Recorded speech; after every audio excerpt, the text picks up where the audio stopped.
Hello बच्चों, let's read this question. What question says what is a rectifier. Question में हमसे rectifier पूछा है, ये क्या होता है। तो मैं आपको इस क्वेश्चन से रिलेटेड की कंसेप्ट बता देता हूँ कि इस क्वेश्चन में की कंसेप्ट क्या यूज हो रहा है। देखो, अगर रेक्टिफायर की सिंपल डेफिनेशन देखें तो वो कुछ इस तरीके से होती है that a rectifier is a device that converts an oscillating two directional alternating current, और सिंपली इसको हम एसी करंट के नाम से जानते हैं, इनटू ए सिंगल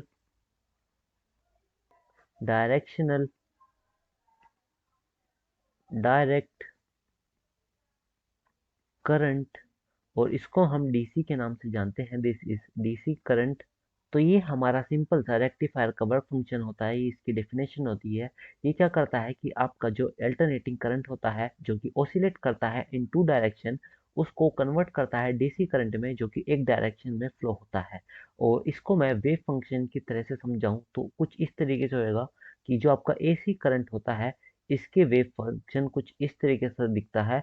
बट जब इसमें आप रेक्टिफायर यूज करते हैं तो यहाँ पे मैं लिख देता हूँ दिस इज एसी करंट। और जब आप इसमें रेक्टिफायर यूज कर देते हैं, रेक्टिफायर, तो ये क्या करता है, ये इसको सिंगल डायरेक्शन में चेंज कर देता है। मतलब जो एसी करंट है अभी तो ये दो डायरेक्शन में मूव कर रहा है, बट आफ्टर यूजिंग रेक्टिफायर या तो ये हाफ वेव रेक्टिफायर यूज करेंगे या फिर फुल वेव रेक्टिफायर यूज करेंगे। हाफ वेव रेक्टिफायर करने पर ये कुछ इस तरीके से शो होता है कि ये आपका जो प्लस में था, लेट से ये वाला, ये तो ऐसे ही आ जाएगा। बट जो नीचे की तरफ डायरेक्शन हाई है ये उसको कुछ नहीं करता, यहाँ पे आउटपुट जीरो मिलेगा। बट जैसे ही आप दोबारा से इस लूप को देखोगे तो ये यहाँ पर फिर से इस लूप को जनरेट करके देगा, फिर कुछ नहीं देगा एंड फिर अगेन देगा। ये आपका half wave rectifier DC current में कन्वर्ट कर देता है। एंड ये जो फुल वेव रेक्टिफायर होता है ये सारी वेव्स को एक ही डायरेक्शन में कन्वर्ट कर देता है। तो फिर इसका वेव फंक्शन कुछ इस तरीके से आपको दिखेगा, और ये है